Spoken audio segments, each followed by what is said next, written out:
Good morning from the Isle of Skye. Well, since I set my camera up, we have had some rain, so the waterproofs are on now, well, the waterproof jacket at least. So this morning I've come to the Quiraing in search of heather. Now, where the main car park is at the Quiraing, as you walk along the path there, the heather's really nice, nice carpets of it, but it doesn't really work in photographs. There's little individual bits which can work nice as foreground, but there's no kind of carpeted areas which work really nice in the shots. So I've come around the eastern side to the Quiraing proper on the eastern side, and we found some nice bits of heather. I say not a massive carpet, but there's actually really nice bits of heather. There's some nice kind of purpley bits, and there's some bits which are also died off as well, because obviously with the heather some flowers earlier than others. I think it actually started flowering late June actually, and we're now the middle of August, so you know, some of it's flowered and then died off. But I've got what I think is a really nice composition. So there's the hill which is just to the right of me. I think you can see in the frame. Let me have a look. Yeah, you can just see it on the right hand side of the frame there. But I'll get the phone out and actually take a wee video and I'll actually show you my composition. So yeah, actually the wide angle lens is pretty much showing it as it is. Yeah, that's it there. So I've got a mixture of kind of this kind of the vibrantly purpley pink heather, and there is some kind of orange bits of heather as well. I'll see where it's died off, but that's not too concerning. And I got it all set up. I'm ready, waiting. Unfortunately, so when we arrived, there was actually a big gap of cloud on the horizon. There was a bit of cloud above the horizon, and then there was a big gap. But as we've been here, I'll say we've had some rain, so the cloud is coming over from the west, and it's actually obscured the sun. We haven't actually had any light at the moment. But there are still breaks up here above us, and there's hopefully some breaks over to the west, so fingers crossed. I think I say this a lot, fingers crossed that we do get the light. It's just a case of waiting now, but I'll talk you through my settings. ISO 100, I'm actually shooting at f13. I've actually focused on the hill because that's my main subject. The heather's just there as a foreground to lead you through the scene, and I've got some little pinnacles off to the left as well, which you would have seen in my iPhone video there. But the peak is the main subject, and I've focused on that. I'm using that aperture of f13, and that should get the foreground heather to be acceptably sharp. And as I would always say, the exposure time will be what it needs to be to get the correct exposure. And now it is just a case of waiting. I mean, it's looking really cool. The sky is really nice, but unfortunately, because the cloud has come over, like I say, it is obscuring the sun at the moment, but it's moving pretty quickly. It is quite windy this morning, although we're actually in a sheltered spot because it's coming from the northwest, so we are a bit sheltered from the wind, which is good. But the fact that it is windy, it's blown the cloud through, but hopefully it doesn't blow too much cloud through that we just don't get the light this morning. But we're here, we're waiting, we're ready. Just got to wait for that light. So whilst I'm waiting for the light, I am really hopeful because there is quite a bit of blue sky around, but there is currently a lot of cloud where the sun is coming up. We can actually see the odd crepuscular ray coming down, but there is a lot of blue sky as well. And I mean, the cloud is actually really nice above the subject here. I'm actually running a video on the iPhone here, and it actually looks really nice, but obviously the iPhone really overly processes stuff, so the image looks really nice, but it is actually still really quite dull. So I'm not really taking any photographs at the moment. But whilst I'm waiting for the light, and I say hopefully it happens, just want to talk about looking for new locations. So as I said, I'm at the Quiraing, and I've never actually photographed from this particular spot before. I've photographed kind of this area actually on the other side of the main hill that's in my shot today. And that was back in 2020 when we actually really had a nice carpet of heather here. But I didn't really make the most of it. It was kind of an overcast day, and it was my only opportunity I had.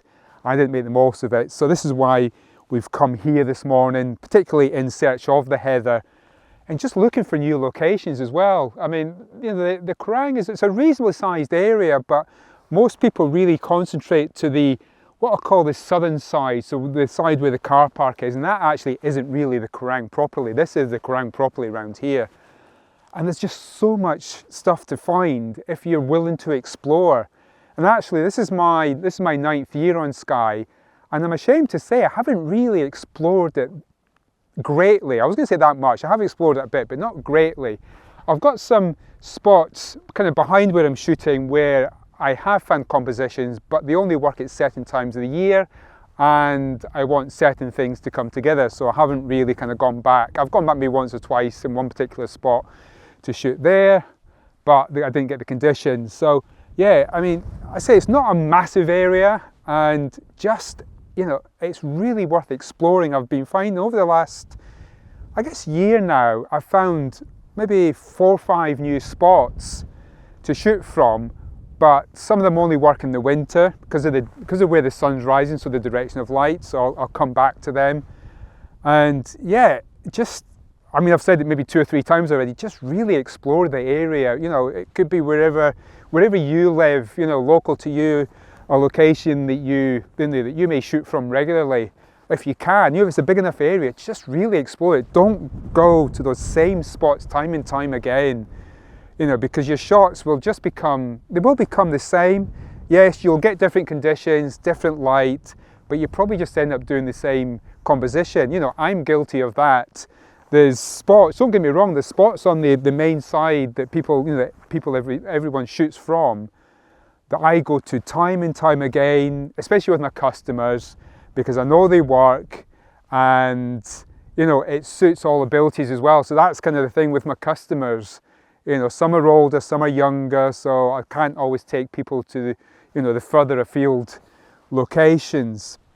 And so, you know, it works for all abilities, but then I kind of, you know, you feel like you get stuck in a rut, and in the end, you end up, when you're on your own, you end up going to those same locations because they know, you know they work in this light and that light, or whatever, you know, the direction of the light. So yeah, just explore more. I don't know how many times I've said that, explore more. So yeah, still waiting for the light. I said I'm shooting a video in here which I can hopefully speed up and just show you how quickly the clouds are moving. Although I think when I was talking to this last piece of camera, I actually did put my hand in the shot, but when I speed it up, it won't be that obvious.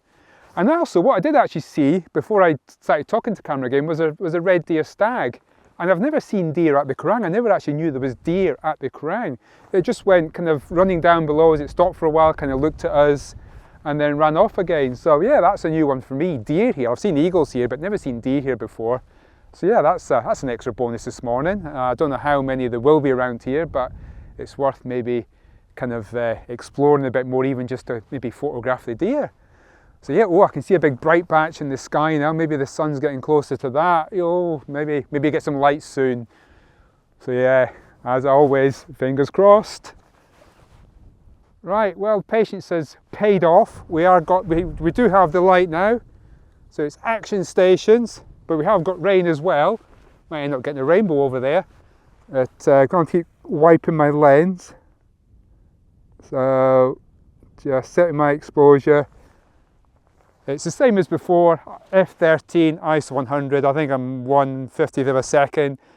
That should be good enough. So the wind has picked up, 1/50th of a second should be good enough to freeze any of the movement in the heather and the grasses here. Actually, I'll just adjust my exposure again, 1/40th of a second. Actually, that one was slightly too dark. Yeah, it's coming nicely now, so our patience has paid off. Get some nice light through the scene. I'm actually recording it on my phone here, so you can see the light as I'm talking. Yeah, so I'm just going to keep taking shots. The sky is really nice again. Got some really nice kind of lower cumulus clouds that are picking up light as well. Now, one thing I didn't mention earlier was that there is actually a really nice spot down here as well, but which actually is starting to get a little bit light. Because it's lower down, I thought I'll set up here because the heather here should get light before there, but it's actually getting light now. But I have a feeling that Em might be running to that place. She's off to my left and she might run to that place before me, so we might be fighting for that spot. But I'll just keep shooting here now while it's gone off a little bit, the light, but I'll still take another shot just so that I've got some variations to look at later. But the thing is, on the phone it actually looks really amazing. So hopefully I can process my shot as good as it's looking on this video. But I'm going to stop that now. I've got enough video there. So it's a pretty cool little gadget I've got here for going into the hot shoe of the camera. But what I have found this morning is, so you can adjust the angle of it, but when I was doing a time lapse earlier on it, it's when you tighten it, you have to be careful because it basically, what I have, when you tighten it, it's not properly tight. It's got a little bit of play in it. So actually, during the time lapse, it just flopped backwards, and yeah, spoilt that. And what I also, if any of you out there know of, what I'd like is one of these that you can actually rotate it as well, because it's only kind of that one direction, so it can only point the direction that you've actually got it set up, if that makes sense. So obviously I can turn it around in the hot shoe so it can go to the left or go to the right or forward, backwards. But I'd love one that can actually rotate and then obviously go backwards and forwards as well. So if any of you out there know, please let me know, because I've tried to find them and I haven't been able to at the moment. So the light has kind of backed off a bit. So yeah, I don't need to take any more shots. Actually, it's really nice in the background as well, but it's not enough to get too excited about. I think I got light on the background before. Yeah, so I'm going to give that shot there a 5-star rating. So what I do is, when I'm getting my shots, if I see a shot on the back of the camera that I like, I just give it a 5-star rating so that it shows up in Lightroom, and I go to those ones first. That's just my method of when I first start processing my shots. Depends on how many shots I've got from a morning. If I've got absolutely loads, then yeah, I go to the 5-star ones first. So what I might do is see if the light comes out again. When it comes out a little bit better, I think they're okay, the shots I've got, but if it comes out a bit better, I'll stick with this shot for now, and then I might run down to, I can see she's smiling at me, I'm going to run down to that spot, see who gets there first. But yeah, hold fire and see if we get some more light.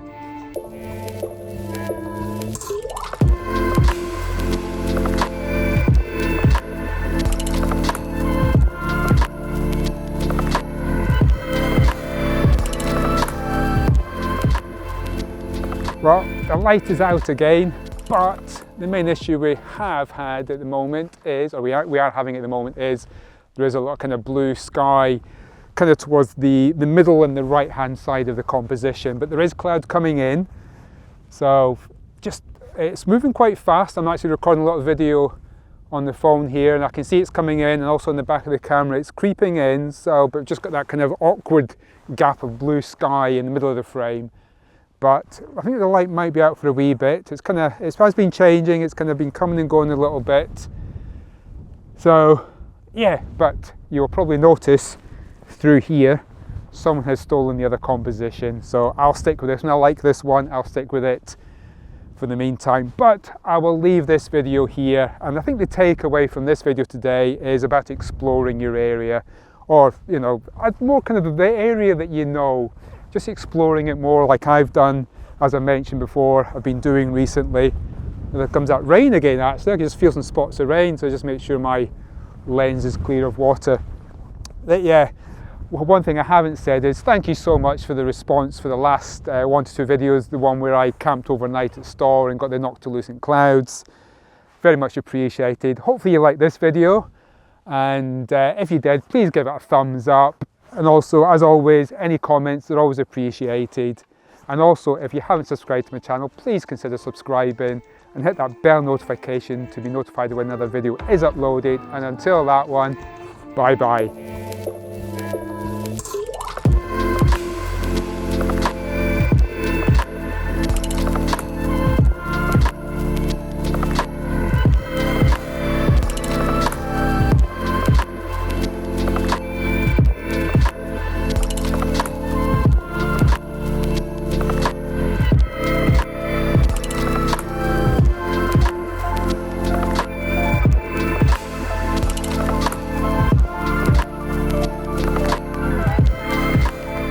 It's gone again. Just as I started recording.